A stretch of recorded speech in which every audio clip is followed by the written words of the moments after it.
Buenas tardes a todos. Muchas gracias por la oportunidad de estar hoy compartiendo este ratito con todos vosotros, hablando de algo que a nadie nos es indiferente. Vamos a hablar de salud, vamos a hablar de bienestar, de prosperidad y de felicidad, como un ejercicio de responsabilidad con nosotros mismos y, por supuesto, inspirando a los demás. Muchas gracias, Andy, por la invitación y muchas gracias especialmente a ti, Ana María, por tu cariñosísima invitación. Os voy a pedir, porque siempre que se cambian los tiempos es importante involucrar al cuerpo, os voy a pedir, por favor, que os levantéis y os estiréis un poco. Por favor, levantaros. Vamos a darle al César lo que es del César y al cuerpo lo que es del cuerpo. Vamos a estirar un poquito sin ningún tipo de duda ni de restricción. Qué gusto, ¿verdad? Algo tan sencillo. Bueno, es todo lo que hay, nos podemos sentar. Bien. Vamos a ver.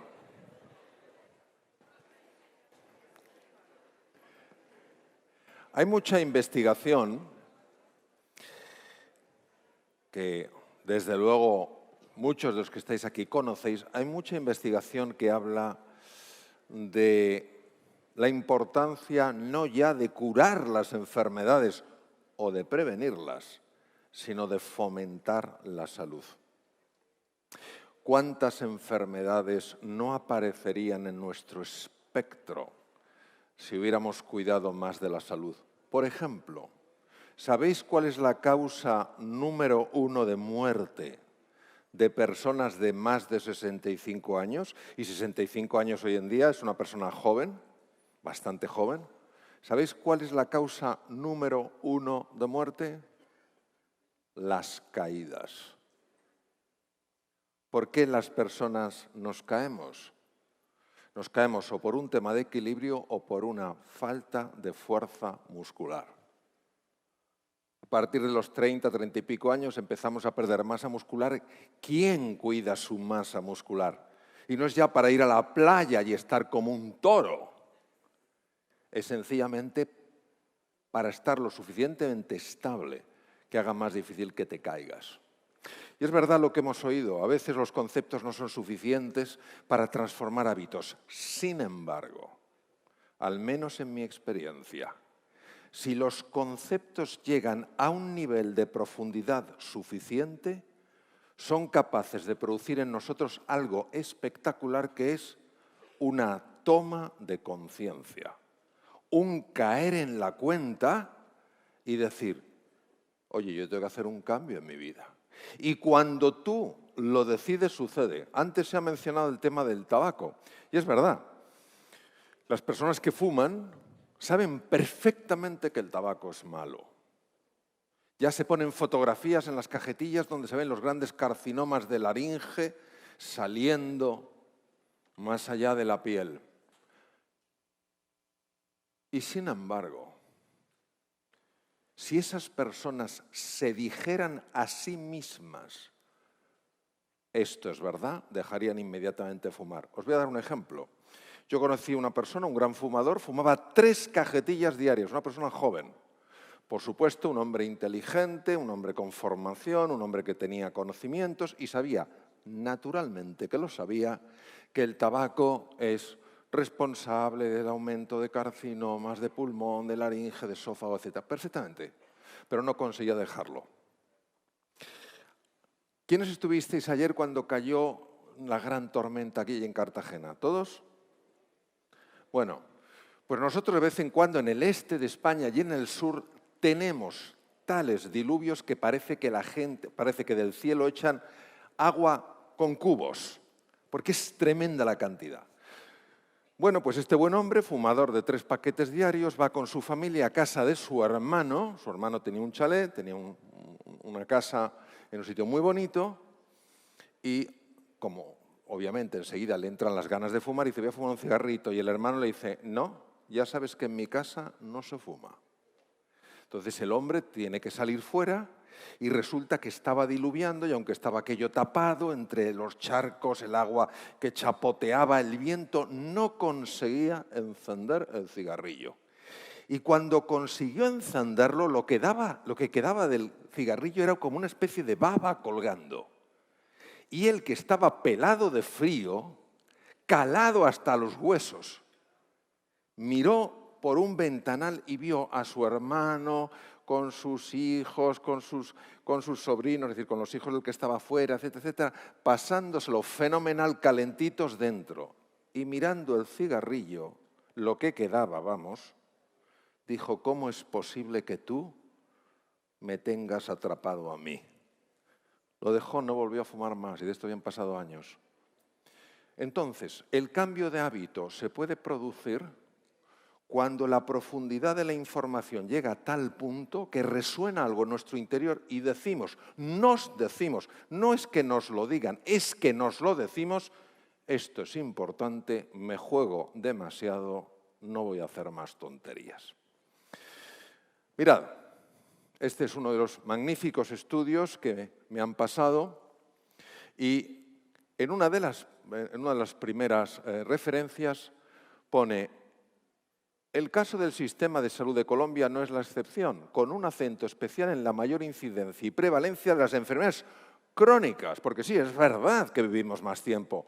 La cuestión es cómo vivimos. Enfermedades crónicas y degenerativas como la diabetes mellitus tipo 2, las enfermedades cardiovasculares, la epidemia de sobrepeso, obesidad, los problemas oncológicos y las patologías músculo-esqueléticas crónicas, entre muchas. Se describen aquí una serie de enfermedades que sabemos que están alcanzando posiciones o números casi epidémicos, y se nos olvida hasta qué punto elementos claves en el autocuidado pueden reducir drásticamente todas las que están ahí y muchas que todavía no están ahí. Y para que podamos entender un poco mejor todos de qué estamos hablando, de las relaciones tan curiosas que existen dentro de la persona, me gustaría contaros algo que yo viví cuando ejercía la cirugía general y aparato digestivo, a mi vuelta a España, con una enferma, y tengo la Margarita porque la enferma se llamaba Margarita. Yo estaba un jueves en mi consulta, pasando consulta, viendo enfermos, y entra una mujer alta, rubia, con gafas, con una cara desmoronada, triste, llena de amargura, con un sobre muy grande de estos de pruebas de hospital. Buenas tardes, doctor. Buenas tardes. Hace así con el sobre. Todavía me acuerdo el ruido que metió. ¡Clac! Se me siente y me dice, doctor, ayúdeme. No puedo más. Y claro, ante esta situación de petición desesperada, le digo, cuénteme qué le ocurre. Y dice, mire, doctor, llevo 3 años con un dolor de estómago insufrible. ¿Sabe usted, doctor, lo que es tener a todas horas, prácticamente a todas horas, un dolor de estómago, tener dificultad para dormirte, despertarte por el dolor de estómago? Dice, llevo 3 años así.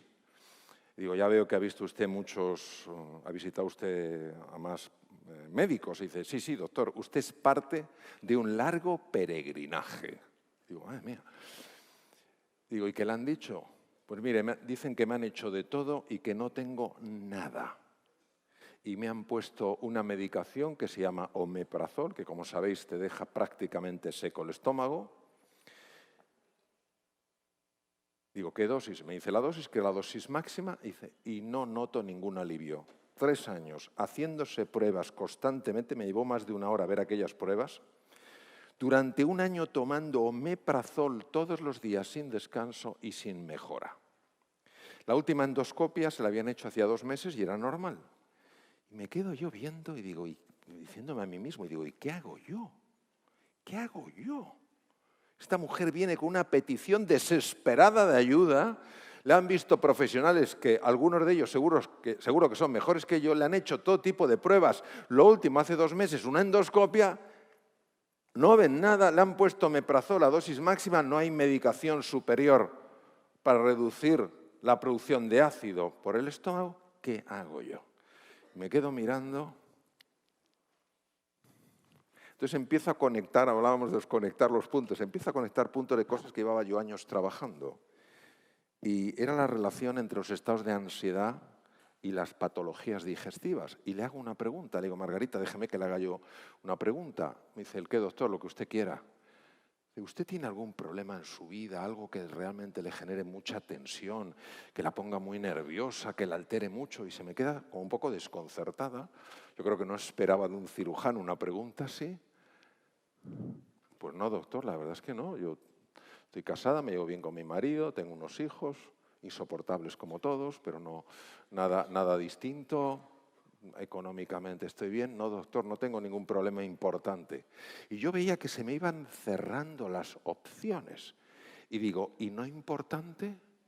¿Un problema no importante pero que a usted le genere tensión? Y se me queda así, como un poco confusa. Los ojos empiezan a mover como si buscara algo y de repente se paran. Y la cara le cambia por completo. Y de una cara derrumbada, de una cara triste, de una cara abatida, pasa a una cara agresiva, una cara dura. Y me dice, sí, doctor, ahora que lo pienso, hay algo que sí que me altera y bastante. Digo, ¿y qué es? Dice, mi jefe, no le soporto. Es imposible, doctor, es un hombre. ¿Cómo se lo describiría? ¡Oh! Terrible. Y entonces me viene, queridos, un momento de inspiración.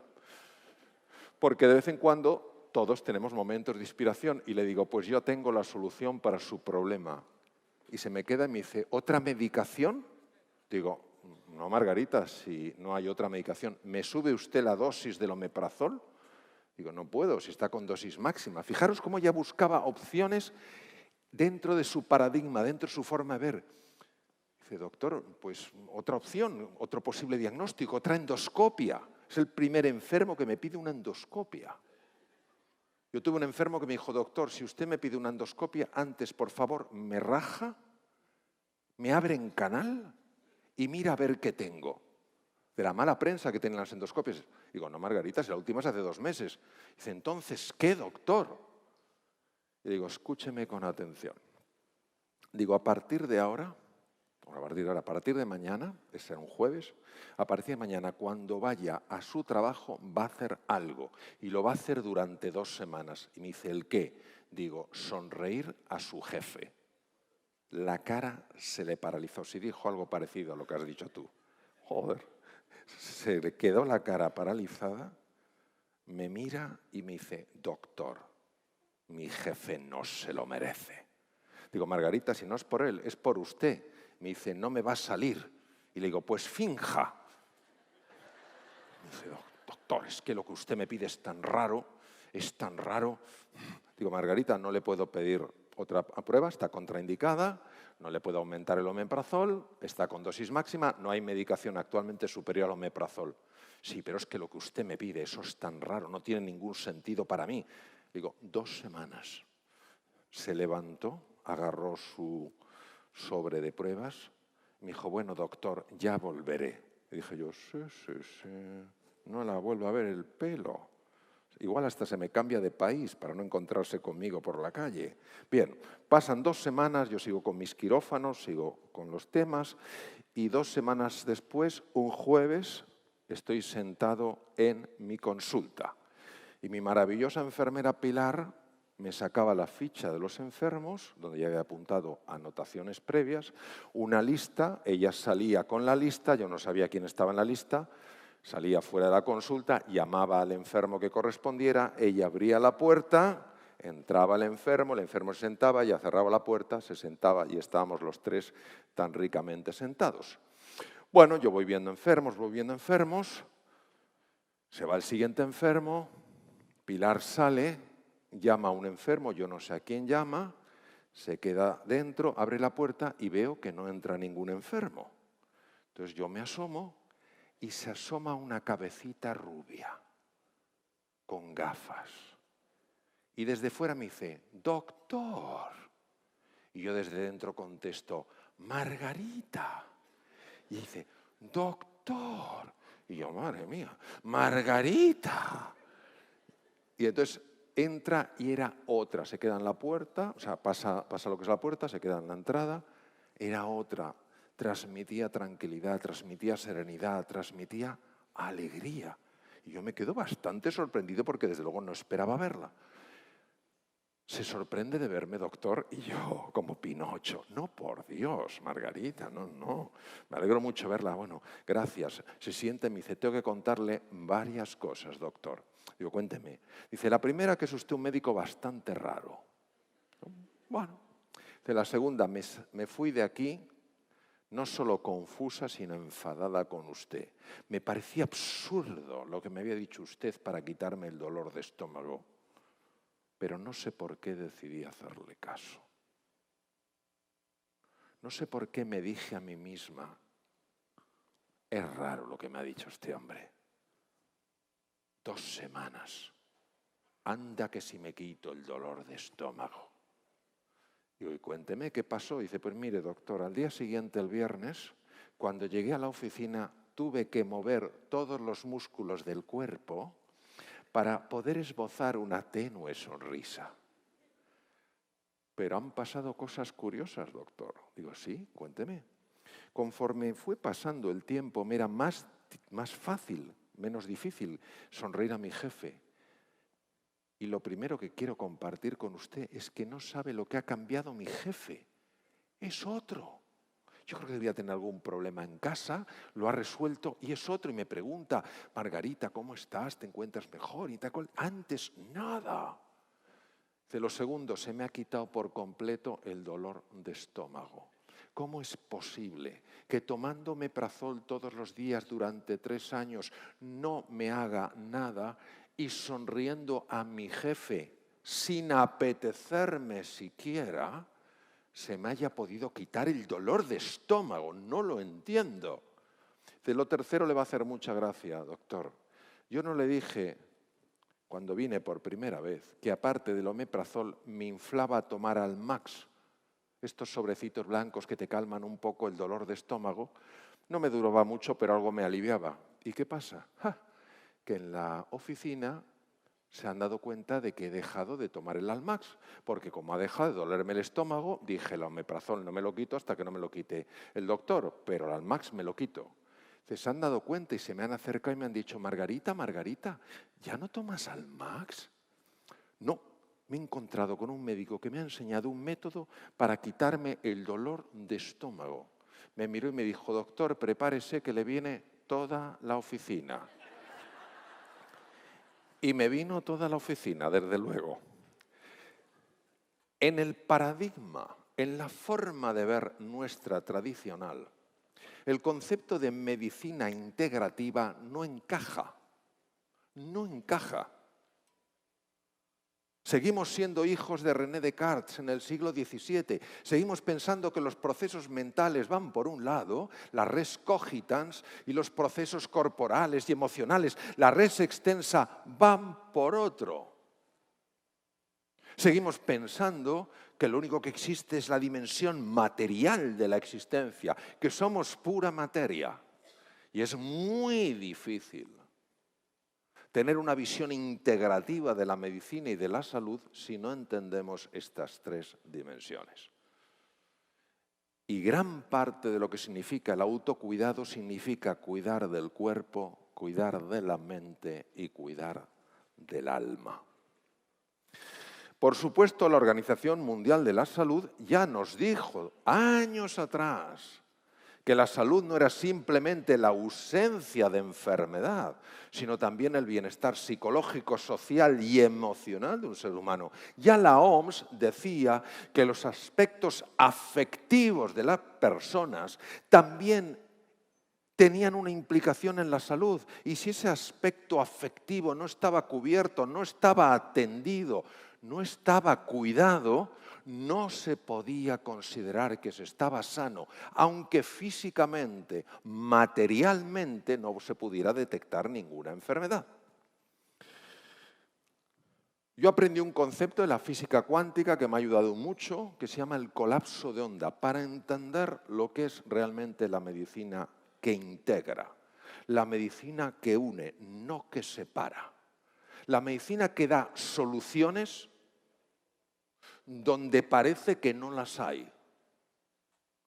Yo, si hubiera estado atrapado por el paradigma de la medicina que aprendí, que es todo físico, me hubiera quedado sin ninguna opción para resolver el problema de Margarita, porque no había nada más potente que el omeprazol, no podía subir la dosis, estaba con dosis máxima y no había ninguna prueba más sofisticada que la endoscopia.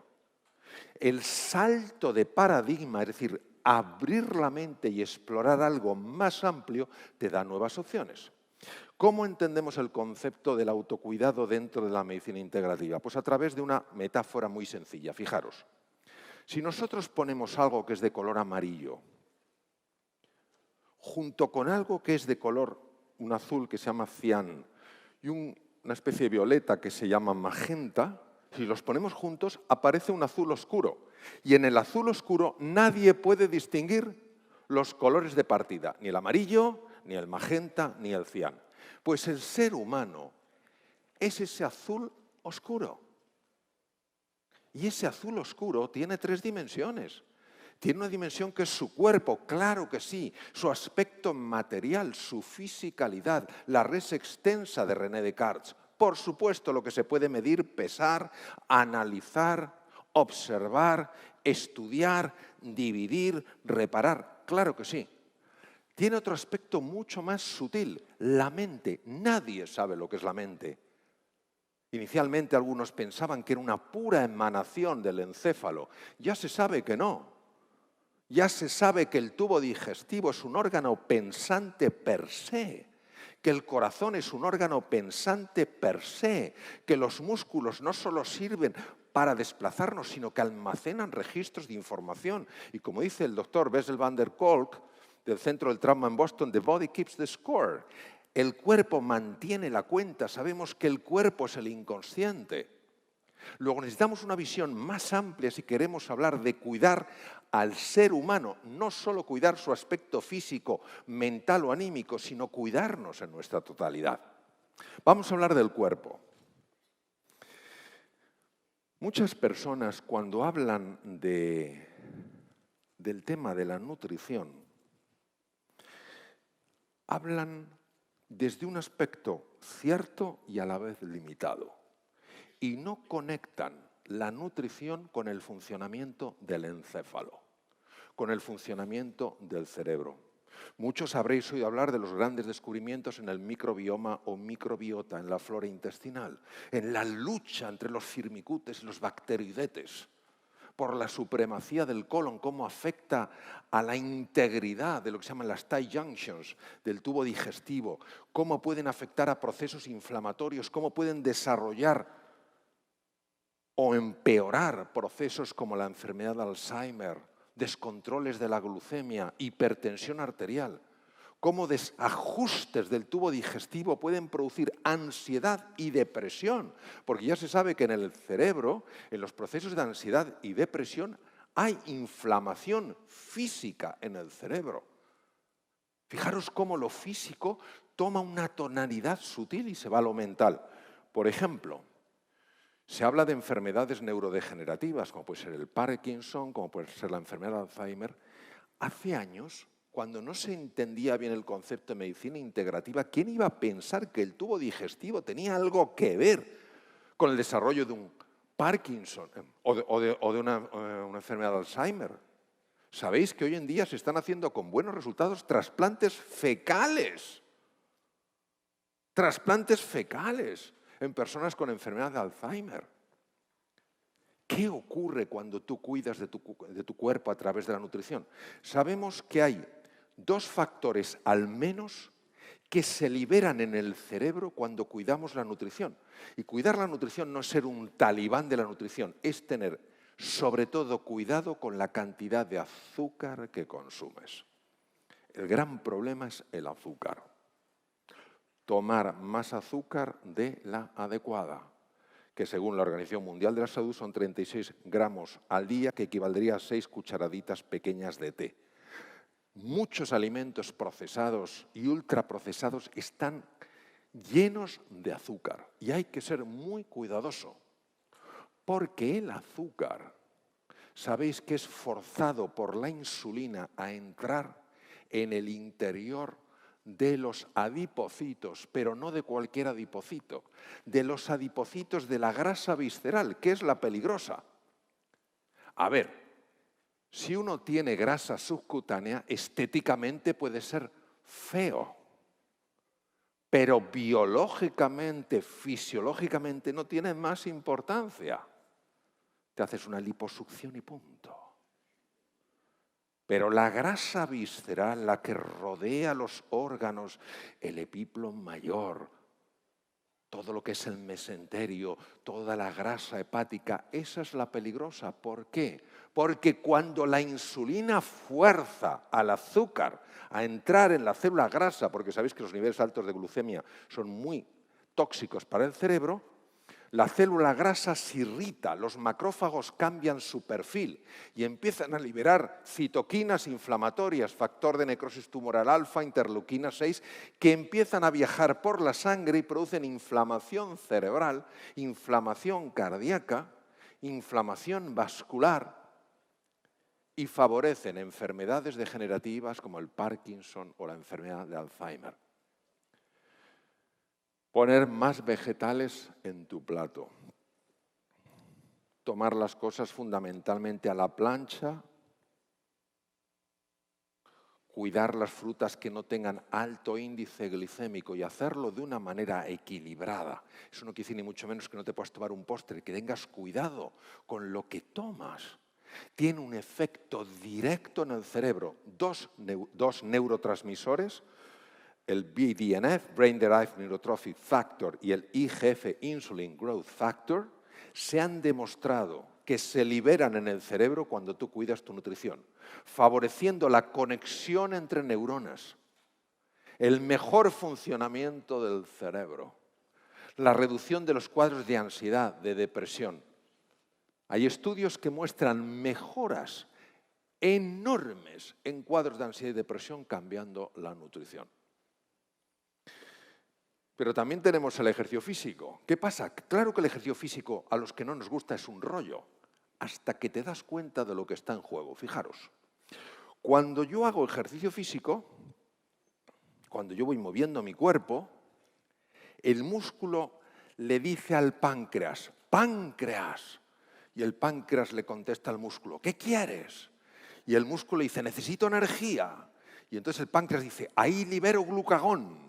Y entonces el glucagón va por la sangre, llega al adipocito que está cargado de grasa, al adipocito visceral, al peligroso, y le dice, libera tu grasa. Y entonces él dice, ¡oh, qué bien!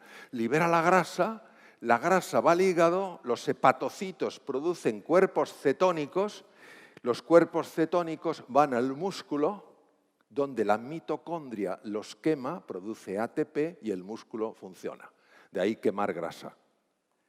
Por eso, el ejercicio físico, que puedes sencillamente partir con 30 minutos andando deprisa cada día, 5 días a la semana, y lo puedes dividir en 3 partes, 10 minutos, 10 minutos, 10 minutos, no solamente es que está reduciendo el daño cerebral causado por los agentes inflamatorios, es que se ha visto que produce 3 neurotransmisores en el cerebro. El cerebro empieza a generar 3 neurotrofinas, como las llamaba Rita Levi Montalcini, Premio Nobel de Medicina.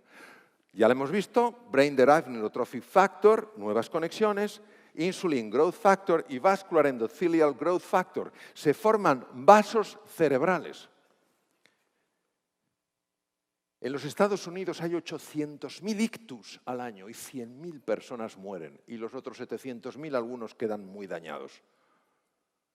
Cuando uno empieza a decir, oye, o sea que, si cuido un poco mi nutrición, si realmente yo me muevo un poco más en lugar de estar todo el día entre pantallas, y voy tomando momentum, al principio me cuesta como poner cualquier cuerpo en movimiento, resulta que yo tengo estos beneficios, que aumento la conectividad entre mis neuronas, que soy una persona que va a estar más tranquila, que va a gestionar mejor la dificultad, el desafío, que voy a desarrollar más inteligencia, más memoria a través de los hipocampos, que voy a tener menos miedo porque los hipocampos gestionan los núcleos del miedo en la amígdala. que encima voy a empezar ya a prevenir enfermedades que se desarrollan a lo largo de muchos años, como las enfermedades neurodegenerativas, Parkinson, Alzheimer, etc. Que voy a proteger mi aparato cardiovascular, porque no voy a tener tanta grasa visceral que segregue tóxicos a la sangre, por moverme un poco más y cuidar la nutrición, y entonces empiezas a sopesarlo. Y cuando empiezas a hacerlo y pasa un poco el tiempo y te encuentras bastante mejor, dices, yo sigo por aquí. El sueño. Mirad, yo hace años ya no existen, no son tan frecuentes de ver lo que se llaman los billboards, esta especie como de carteles enormes que anuncian. Yo recuerdo, iba por Madrid, la ciudad donde vivo, iba en el coche y veo un cartel enorme de una bebida alcohólica y ponía, la noche es larga, ya dormirás bastante cuando te mueras. Hay que ser imbécil. Hay que ser imbécil. Pero ¿cómo puedes decir eso? Queridos, voy a ser muy breve, es un campo fascinante. A partir de las 9 de la noche se empieza a segregar por la epífisis donde Descartes localizaba el alma, en la parte posterior del tronco del encéfalo se empieza a liberar una hormona que todos conocemos, la melatonina. Empieza a las 9, va alcanzando 10, 11, 1, pues bien.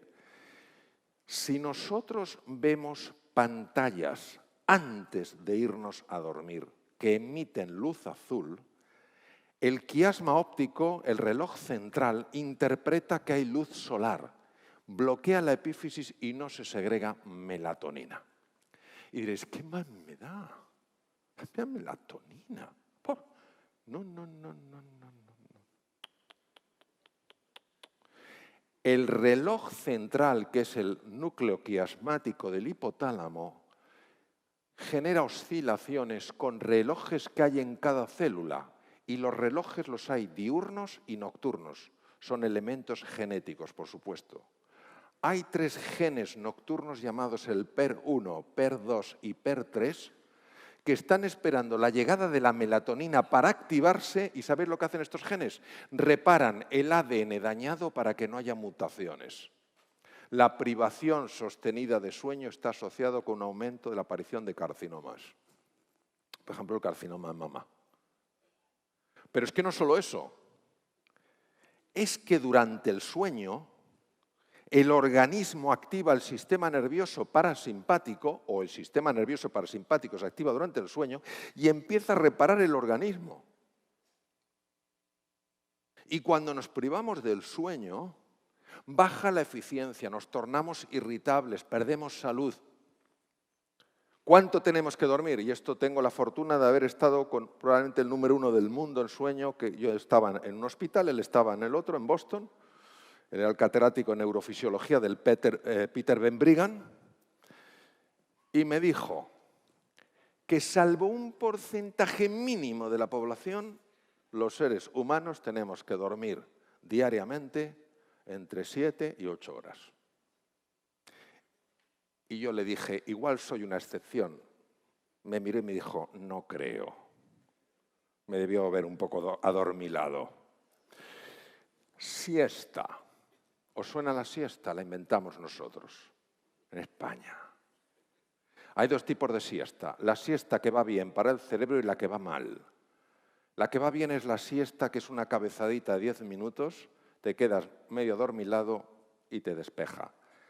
La hora sexta de los romanos, de las 12 hasta las 4, una siesta a las 10 no tiene sentido, a las 8 tampoco.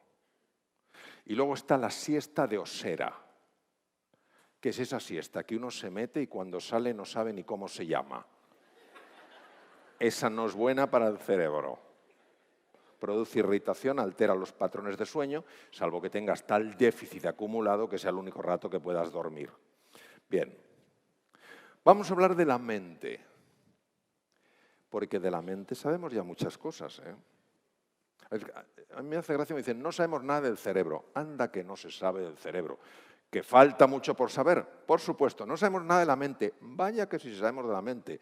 Hay gente que lleva desde hace 3.500 años estudiando la mente, algunos de ellos maestros míos. Gente que ha aprendido de esos investigadores ancestrales de la mente. Y lo que sabemos es lo siguiente, este es un problema importantísimo que lo conozcáis. Imaginaros que tuviéramos dos circuitos. Vamos a suponer que la mitad de esta sala sois un circuito y la otra mitad sois otro circuito. Vosotros sois un circuito que se llama la red neuronal por defecto. Podríamos decir que es el piloto automático, ¿verdad? Cuando vas conduciendo y te conoces el sitio, no sabes, no prestas atención a nada. La red neuronal por defecto, cuando es la norma de funcionamiento de las personas y se está convirtiendo en la norma, es decir, en la constante distracción, que es una pantalla, que es la otra, que miro aquí, que miro allá. ¿Sabes lo que os quiero decir? ¿Qué es lo habitual? Este tipo de mente por sí sola es capaz de generar una bajada en la eficiencia porque no se procesan bien los datos, un enlentecimiento en la respuesta a los desafíos, un empeoramiento en la salud, sobre todo por daño al sistema inmune, reduce la inteligencia social. Estar distraídos parece mentira. Por eso en Estados Unidos decimos, the wandering mind, una mente que divaga, is an unhappy mind, es una mente infeliz. Lo que sabemos es que el entrenamiento en la atención, que es sencillamente buscar en la medida de tus posibilidades, sin excesos, sin exageraciones, sí con compromiso, estar plenamente, es decir, estás con Ana María, estás con Ana María. Estás con otra persona, estás con otra persona, estás haciendo una cosa, estás en esa cosa, hace que se active otro circuito, que es la red ejecutiva central. La red ejecutiva central hace que proceses datos mucho más deprisa. Permite que la experiencia pasada automáticamente te prepare para hacer frente a los desafíos presentes. Te hace anticiparte al futuro sin preocuparte, que es lo que hace la red neuronal por defecto. Por eso prácticas como el mindfulness, la mente plenamente presente, etcétera, se están incorporando en hospitales, en universidades, en centros de investigación, en empresas. ¿Por qué? Porque es aprender a pasar de la red neuronal por defecto a la red ejecutiva central. Se ha calculado que en distintos estudios, que cuando creemos que estamos atentos, el 47% de nuestra atención está dividida. Y queridos, la multitarea es incompatible con el encéfalo, incluso en damas. No, en serio. No, porque a veces nosotros pensamos, no, como tú puedes hacer 4 cosas a la vez. No, porque en el momento en que tú estás con 2 cosas, no estás plenamente en ninguna. Lo que pasa es que hasta que uno no vive esto es tan contraintuitivo y sin embargo es así. Cuando la red neuronal por defecto, la red de la distracción, está activa, ¿qué nos hace, queridos? Si os dais cuenta, nos lleva al pasado, ¿para qué? Para lamentarnos por algo que hicimos o dejamos de hacer. O nos lleva al futuro para preocuparnos y activa el sistema nervioso simpático, que, como sabéis, es el que pone el cuerpo en alarma, deriva la sangre del cerebro a la musculatura, porque si yo me encuentro con un tigre, lo último que me importa es negociar bien, ni voy a buscar aprender algo creativo, lo que tengo que hacer es correr como un galgo, pues nosotros estamos activando el sistema nervioso simpático y bajando la eficiencia. ¿Qué le pasaba a Margarita? A Margarita lo que le pasaba era muy fácil. A Margarita lo que le pasaba es que todo su cuerpo estaba en activación del sistema nervioso simpático. Era una mujer que dormía mal, era una mujer que no soportaba a su jefe, que solo se fijaba en los defectos de su jefe, le transmitía a través de la mirada, eres un gusano, te odio, y eso producía una reducción en sus capacidades mentales. Paralizaba el estómago. ¿Por qué? Porque si a mí me persigue un tigre, voy por la selva y paso por debajo de un guayabo maduro, no voy a hacer una paradita, ¿me entendéis? No tiene sentido ponerme a comer. El estómago se paraliza, el estómago de Margarita estaba paralizado y cuando la comida entra en un estómago paralizado, la comida se pudre, fermenta, produce gas, hincha el estómago y el estómago duele y, por supuesto, ese dolor de distensión no se quita con omeprazol. Cuando Margarita incluso falsamente, esto se ha probado hasta poniendo un lápiz en los dientes, y funciona, falsamente empezó a mandar a su cerebro, porque la posición de la boca era una de sonrisa, al cerebro todo está bien, porque yo delante de un tigre no sonrío, todo está bien, el cerebro desactivó los núcleos amigdalinos, el sistema nervioso simpático, el estómago volvió a su tamaño normal y a su digestión normal. Fijaros la cantidad de medicación que no habría que utilizar, de servicios médicos, de pruebas diagnósticas que no habría que usar si tuviéramos una percepción más integral de la salud y de la medicina. Y vamos a hablar del alma, el territorio más sutil y para mí el más bonito. Todo tiene que ver con esto. Estamos tan absolutamente aferrados al yo, es mío, mi tesoro, es mío, cómo me beneficia a mí, qué saco yo de aquí, qué hay para mí. Y nos pasa consciente e inconscientemente a todos y por supuesto a mí también. Y el problema no es tener un yo, el problema es cuando solo existo yo. Porque si solo existo yo, tú desapareces. ¿Y qué quiere ese yo cerrado que se llama ego? Controlar. Controlarlo todo. Estatus, importancia, aplauso, pertenencia al grupo. Es una persona muy valorada. ¿Y qué pasa? Que si ese yo es así de rígido y estanco, no da pie a que surja algo mucho más hermoso. Para mí, acceder a las potencias del alma es ser capaz de trascender tu yo, trascender tu ego, tener la grandeza suficiente para pensar en algo que es esto, el nosotros. ¿Cómo podemos juntos ayudarnos? ¿Cómo podemos juntos cooperar? ¿Cómo podemos juntos avanzar? ¿Cómo podemos juntos lograr ciertas metas, entendernos mejor?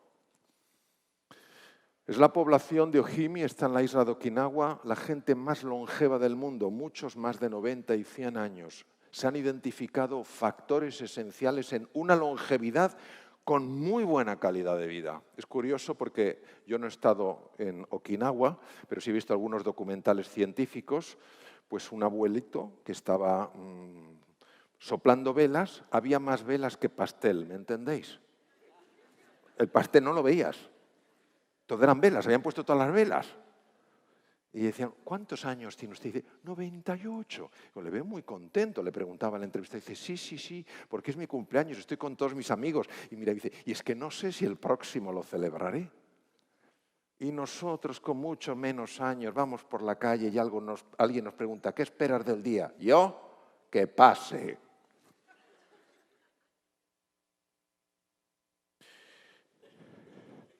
Los telómeros en los cromosomas evitan que el ADN pierda su configuración tridimensional.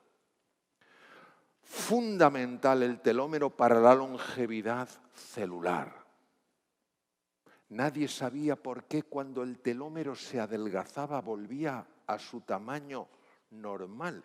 ¿Qué lo reparaba? Hasta que en el 2009 esta mujer, Elizabeth Blackburn, de la Universidad Caltech en Pasadena, descubrió con sus colegas que la telomerasa es una enzima que repara el telómero para que la célula pueda seguir dividiéndose. Lo que Elizabeth Blackburn ha demostrado es que la soledad no elegida, La sensación de verte solo, sola ante los problemas reduce las cifras de telomerasa, mientras que el sentirte acompañado, acompañada, el sentirte querido y valorado, alarga los telómeros porque aumenta las cifras de telomerasa. Es la primera científica en el mundo, y hablamos de una premio Nobel de Medicina, que ha demostrado que el amor tiene la capacidad de alargar la vida. No decimos que sea el único factor, decimos que es uno de los factores. Sabemos que cuando una persona ha tenido un infarto de miocardio y no tiene gente querida alrededor, la posibilidad de reinfartarse se multiplica por 6. Y es mucho mejor que una persona que es dada de alta en un hospital y que no tiene seres queridos que velen por ella, se compre una mascota que puede tener una enorme conexión emocional con la mascota, que se vaya sin tener nadie querido, porque como os he dicho antes, multiplica por 6 la posibilidad de reinfartarse. Y en los infartos cerebrales, que uno de los peligros es la infección, cuando un enfermo que está en la UBI recibe la visita de seres queridos, se sabe que se activa el sistema de defensa para hacer mucho más improbable que ese infarto se infecte.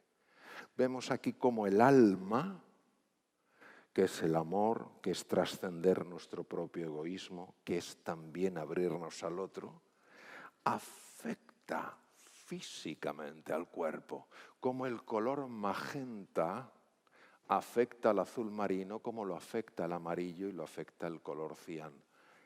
Todo está integrado, todo está conectado. Nosotros lo dividimos en nuestra mente. Viktor Frankl observó en los campos de concentración, este es Auschwitz en Polonia, cómo realmente aquellas personas que no solo pensaban en su supervivencia, sino también en ayudar a los demás, aguantaban mejor los rigores del campo. En aquella época, él como psiquiatra no conocía la investigación que se estaba haciendo en algunos laboratorios en Estados Unidos, que vinieron a demostrar años después que efectivamente el sistema inmune se activa cuando a ti te importan los demás. Se sabe que la parte izquierda, las áreas prefrontales izquierdas del encéfalo, se activan en el nosotros y favorecen la activación de todas estas células del sistema de defensa.